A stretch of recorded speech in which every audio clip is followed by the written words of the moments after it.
Assalamualaikum warahmatullahi wabarakatuh. Alhamdulillah, salatu wassalamu ala rasulillah. Pada kesempatan yang bahagia ini kita akan menjelaskan tentang bagaimana cara pelaksanaan sholat id di rumah. Karena bisa jadi kita tidak bisa melaksanakan sholat id di lapangan karena ada halangan.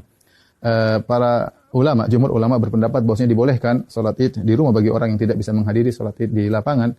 Sebagaimana diriwayatkan Imam Al-Bukhari rahimahullahu taala bahwasanya Anas bin Malik radhiyallahu taala anhu pernah sholat di rumahnya, fajama'a ahlahu wa banihi, maka dia kumpulkan istrinya dan anak-anaknya, kemudian dia menyuruh budaknya untuk menjadi imam. Ini dalil yang dijadikan dalil oleh para ulama bahwasanya boleh sholat id di rumah. Adapun bagaimana cara pelaksanaannya, secara umum pelaksanaannya sama saja. Tidak ada bedanya kita sholat id di rumah dengan sholat id di lapangan. Bedanya kalau di rumah kita tidak melaksanakan khutbah, itu saja. Baik, saya ingatkan kembali bagaimana cara pelaksanaan sholat id. Sebelum sholat id kita disunahkan untuk mandi, ya, yaitu mandi tersebut kita kerjakan setelah terbit fajar agar kita mandi di hari Id, ya. Setelah itu kita disunnahkan juga untuk makan korma dalam jumlah witir, ya, mau 3, mau 5, mau 7, karena itu sunnah Nabi SAW. Kenapa kita dianjurkan makan korma? Untuk menunjukkan bahwasanya hari tersebut adalah hari Al-Fitr. Al-Fitr secara bahasa artinya berbuka. Idul Fitri artinya hari berbuka, artinya kita sudah tidak puasa lagi. Maka kita tunjukkan bahwasanya kita berbuka. Sebagaimana kita berpuasa karena Allah, kita berbuka juga karena Allah, dan Nabi SAW segera menunjukkan berbukanya tersebut. Kalau tidak ada korma, maka sebenarnya Allah mengatakan boleh makan yang manis-manis. Kemudian setelah itu kita sholat id. Adapun sholat id, maka waktunya dimulai dari waktu syuruk, yaitu sekitar 15 menit setelah sunrise, setelah terbit matahari. Dan berakhir kata para ulama sebelum waktu zawal, yaitu sekitar 15 menit atau 10 menit sebelum azan zuhur. Di antara itu kita boleh melaksanakan sholat id. Tapi yang terbaik kita sholat id di awal waktu, di pagi hari. Adapun pelaksanaannya, maka kita bertakbir, rakaat pertama 7 kali, rakaat kedua 5 kali takbir. Nah, ada khilaf di kalangan para ulama tentang 7 takbir ini. Apakah 7 takbir tersebut termasuk takbiratul ihram ataukah takbiratul ihram tidak dihitung? Ya, takbiratul ihram tidak dihitung. Ini pendapat Imam Syafi'i rahimahullahu taala dalam kitabnya Al-Um, bahwasanya takbiratul ihram tidak dihitung. Jadi bagaimana caranya? Kita bertakbir dulu, Allahu Akbar. Ini takbiratul ihram.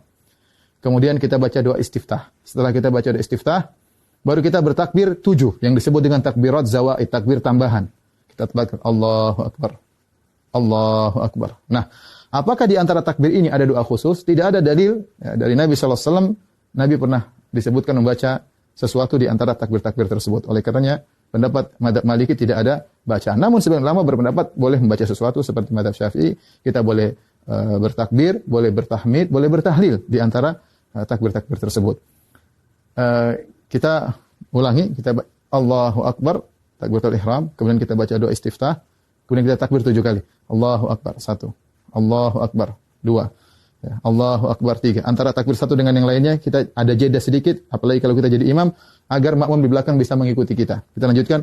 Allahu Akbar 4. Allahu Akbar 5. Allahu Akbar 6. Allahu Akbar 7. Setelah itu kita ta'awudz, kemudian kita baca Al-Fatihah. Setelah baca Al-Fatihah, kemudian kita baca surat. Nah, surat ini kita bisa baca, disunahkan baca surat Sabbihisma Rabbikal A'la, atau kita baca surat Qaf, ya. Salah satunya sunnah, seandainya seorang baca surat yang lain juga tidak jadi masalah. Setelah kita selesai baca surat, maka kita ruku, Allahu Akbar, ya, seperti biasa. Kemudian kita sholat sampai kemudian kita pada rakaat mau naik ke rakaat kedua, tatkala kita sujud, ya. Kita sujud, kemudian kita mau bangkit ke rakaat kedua, maka kita bertakbir. Allahu Akbar. Ya. Nah, takbir dari sujud menuju ke rakaat kedua namanya takbir al-intiqal. Jadi takbir perpindahan dari satu rukun ke rukun berikutnya, dan itu tidak dihitung, tidak dihitung. Nah, rakaat kedua kita bertakbir 5 kali. Takbir tadi enggak dihitung, kemudian kita takbir lagi. Allahu Akbar.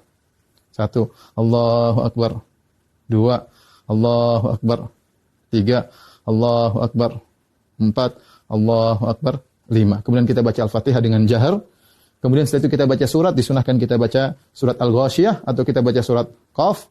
Surat Al-Qamar, kita baca surat Al-Ghasyiyah atau kita baca surat Al-Qamar. Kalau tidak, kita baca surat yang lain, tidak jadi masalah. Kemudian kita selesaikan sholat kita. Nah, setelah sholat, apakah ada khutbah? Jawabannya, Anas bin Malik ketika mengumpulkan anak dan istrinya, beliau tidak berkhutbah. Oleh karenanya, asalnya kita tidak berkhutbah. Namun sebagian ulama seperti Ibn Qasim dari mazhab Maliki mengatakan jika berkumpul banyak orang, maka ada yang berkhutbah, maka itu baik. Tidak mengapa, tidak terlarang, ya. Demikian tata cara singkat ini, semoga bermanfaat bagi kaum muslimin. Semoga Allah menerima ibadah kita. Wabillahi taufik. Assalamualaikum warahmatullahi wabarakatuh.